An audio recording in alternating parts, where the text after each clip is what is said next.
வாழ்க வையகம், வாழ்க வையகம், வாழ்க வளமுடன். வாழ்க வையகம், வாழ்க வையகம், வாழ்க வளமுடன். தெய்வத்தின் திருவருள் விற்பனைக்கு அல்ல. பருவமடைகின்ற வரையிலும் பக்குவமடைகின்ற வரையிலும் மனதை ஓர்மை பெறச் செய்யும் சிலை வழிபாட்டு முறைகளே சமுதாயத்திற்கு பயனுள்ளவை. நேரம் கிடைக்கும்போது கோவிலுக்கு போவதை விட பிரம்ம முகூர்த்த நேரத்தில் எழுவது சாலச் சிறந்தது.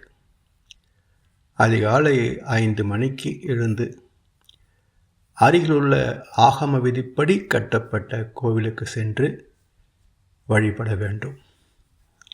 கோவிலுக்குள் அமைதி காப்பது மிக அவசியம். ஏனென்றால் அது நம்மை தேடுகின்ற முயற்சியின் துவக்கம். ஆன்மலயத்திற்கான பயிலரங்கம் அதுதான் ஆலயம் என்பதை நினைவில் கொள்ள வேண்டும். இந்த ஆலய வழிபாட்டில் உள்ள சில சம்பிரதாயங்களை ஒரு திறனாய்வு செய்து பார்ப்போம். இப்போ கோவிலுக்கு அருகில் செல்லுகின்ற போதே கடைக்காரர்கள் தேங்காய் பழம் வாங்கிக்கிங்க, மாலை பூச்சரை வாங்கிக்கிங்க என்று பூசை பொருட்களை வாங்க அழைக்கிறார்கள். நாமும் போய் பணம் கொடுத்து இவற்றை வாங்கிக் கொள்கிறோம். கோவிலுக்கு உள்ளே போன உடனே தேங்காய் உடைக்க சீட்டை வாங்கிக்கிங்க, அர்ச்சனை சீட்டு வாங்கிக்கிங்க என்று ஒரு பக்கம் குரல். அதையும் பணம் கொடுத்து வாங்கிக் கொள்கிறோம். இன்னொரு பக்கம் அன்னத நன்கொடை கொடுங்க, கோவில் புனரமைப்பு நடக்குது, நன்கொடை கொடுத்து தெய்வத்தின் திருவருளை பெறுங்கள் என்று விளம்பரம் அறிவிப்பு செய்யப்படுகிறது. அதற்கும் பணம் செலுத்தி ரசீதை பெற்றுக்கொண்டு பிறகு கடவுளை வணங்கப் போகிறோம். அங்கே அர்ச்சனை ஆராதனை எல்லாம் முடிந்து அர்ச்சகர் பிரசாத தட்டை கொண்டு வருகின்ற போது அந்த தட்டிலே தட்சணை வைக்கிறோம். அவர் பிரசாதம் தருகிறார், வாங்கி கொண்டு தரிசனமெல்லாம் முடிந்து வெளியே வருகின்ற போது, ஐயா சாமி தர்மம் பண்ணுங்க சாமி என்று பணத்தை கொடுத்து புண்ணியம் வாங்கச் சொல்லி பிச்சைக்காரர்கள் கூவுகிறார்கள். அதையும் செய்தோம். சரி, முடிந்ததா வழிபாடு? இத்தனை கூத்தும் எதற்காக என்று ஒரு கேள்வி எழுப்புகின்ற போது பதில் என்ன? ஆண்டவனின் திருவருளை பெறுவதற்காக. அதை பெற்றால் நம்முடைய வாழ்க்கை எல்லா வளங்களும் பெற்று நிறைவாக இருக்கும். சரி, அந்த திருவருளை பெற்றோம் என்று நினைக்கிறோமே, எங்கே இருந்தது, யார் தந்தார்கள், எப்படி வாங்கி கொண்டோம்? தயவுசெய்து இதை நாத்திகவாதம் நினைக்காதீங்க. எப்பொருள் யார் யார் வாய் கேட்பினும் அப்பொருள் மெய்ப்பொருள் காண்பது அறிவு என்று நம்முடைய தமிழ் தாத்தா வள்ளுவர் சொல்லியிருக்கிறார் இல்லையா? அந்த அறிவை கொண்டு சிந்திக்க வேணும். இதுவரைக்கும் நாம் செய்த அனைத்துமே நாம் தேவை என்று கருதி செய்த சடங்குகள் அல்ல. நமக்கு தலைமுறைகளாக திணிக்கப்பட்ட சம்பிரதாயங்கள். சரி, இப்போ கேள்விக்கு வருவோம். திருவருள் அது தெய்வத்திடம்தான் இருக்க முடியும். அவன் தான் அருள் தருகிறான். அப்படி இறைவனும் எல்லையில்லாத அருளை வைத்திருக்கிறான். அந்த அருள் அந்த பாத்திரத்துக்கு பக்கத்தில் ஒரு அறிவிப்பு பலகையும் வைத்திருக்கின்றான். அது என்ன என்றால், அந்த பாத்திரத்தில் வைக்கப்பட்டிருக்கின்ற திருவருள். அந்த அட்டை என்ன சொல்லுதுங்க? இது விற்பனைக்கு அல்ல. சரி, இதை அறியாத பக்தனுக்கும் இறைவனுக்கும் இடையே ஒரு உரையாடல் நடந்தால் எப்படி இருக்கும் என்று ஒரு சின்ன கற்பனை.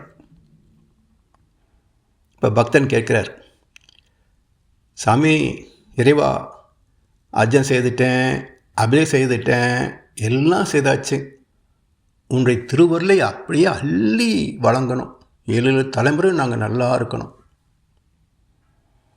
இறைவன் சொன்னான், குருக்கள் சொன்ன அர்ச்சனை காற்றோடு கலந்து விட்டது. என் மீது கொட்டிய அபிஷேகத்தை நீயே தான் எடுத்து போகிறாய். நான் எனது திருவருளை உனக்கு கொடுப்பதற்கு எனக்கு நீ என்ன செய்தாய்? பக்தன் சொல்றார், சாமி, அன்னதான் நன்கொடை கொடுத்தேன், அதை உன் போன்ற பக்தர்கள் தான் சாப்பிடுகிறார்கள், பசியில் வாடுகிற ஏழைக்கா கொடுத்தீர்கள்? இறைவன் கேட்கிறான். பக்தர் சொல்றார், சாமி, கோவில் புனரமைப்பு பணிக்கு, திருப்பணிக்கு நன்கொடை கொடுத்துருக்கிறேன், உண்டியில் காணிக்கையெல்லாம் போட்டிருக்கேன் சுவாமி. கடவுள் சொல்கிறார், நீ பக்குவம் ஆவதற்காகத்தான் ஒரு தெய்வீகமான சூழல், ஒரு அலைக்களம் ஏற்படுத்துவதற்காக உனது முன்னோர்கள் கோவிலை கட்டி வைத்தார்கள். இதன் பராமரிப்பு செலவுக்காக காணிக்கை செலுத்தும் முறையையும் ஆலயங்களில் ஏற்படக்கூடிய பழுதுகளை சீரமைப்பதற்காக நன்கொடை முறையையும் ஏற்படுத்தி வைத்திருக்கிறார்கள். இப்போ பக்தன் கேட்குறான், சரி, உனது திருவருள் எனக்கு வேணும், என்னதான் செய்ய சொல்கிற? இறைவன் சொன்னான், என்னுடைய தெய்வ நீதியின்படி வாழ்பவனுக்கே எனது திருவருள் இலவசமாக அள்ளித்தரப்படும் என்றார். பக்தர் கேட்டார், அது என்ன இறை நீதி, அது என்ன தெய்வ நீதி? இறைவன் சொன்னான், உன்னுடைய எண்ணம், சொல், செயல்களால் இப்போதைக்கும் எப்போதைக்கும் உனக்கும் மற்றவர்களுக்கும் உடலுக்கும் மனதுக்கும் நன்மையே தருகின்ற புண்ணியங்களை செய்வதே தெய்வ நீதி. பக்தன் கடகடன்னு சிரித்தான். இறைவா, இது எல்லாம் செய்து கொண்டிருந்தால் நான் எப்படி பணக்காரனாக முடியும்? எப்படி உயர் பதவியை அடைய முடியும்? நான் உன்னை வணங்கிய போது எனக்கு என்னென்ன வேணும் என்று ஒரு பட்டியல் போட்டேனே, அது உன் செவிகளில் விழவில்லையா? இறைவனும் சிரித்து கொண்டே சொன்னான், எனது அனுகிரகம் வேண்டும் என்றால், எனது திருவருள் வேண்டும் என்றால் தெய்வநீதியை பின்பற்றி வாழ்வதை தவிர வேறு வழி இல்லை மகனே. பக்தன் சொன்னான், அதெல்லாம் முடியாது சாமி, பிழைக்க முடியாது சாமி, உனக்கு என்ன வேணும் சொல்லு, அதை கொஞ்சம் அதிகமாகவே சேர்த்து நான் செய்கிறேன், எனக்கு உன்னுடைய அருள் வேணும். இறைவன் மீண்டும் சொன்னான், உன்னிடம் ஒன்றை பெற்றுக்கொண்டு அதற்கு ஈடாக எனது திருவருளை அளந்து கொடுப்பதற்கு நான் வியாபாரி அல்ல மகனே. இறைவனும் கொடுப்பதாக இல்லை, பக்தர்களும் விடுவதாக இல்லை. இந்த ஏலம் தொடர்கிறது தலைமுறைகளாக. நான் சொல்வது சரிதானே? கொஞ்சம் சிந்தித்து பார்க்கணும். இப்போது வீட்டுக்கு ஒரு விருந்தாளி வருகிறார். வரும்போது கையில் கொஞ்சம் பழங்கள் எல்லாம் வாங்கிட்டு வந்து கொடுக்குறார்.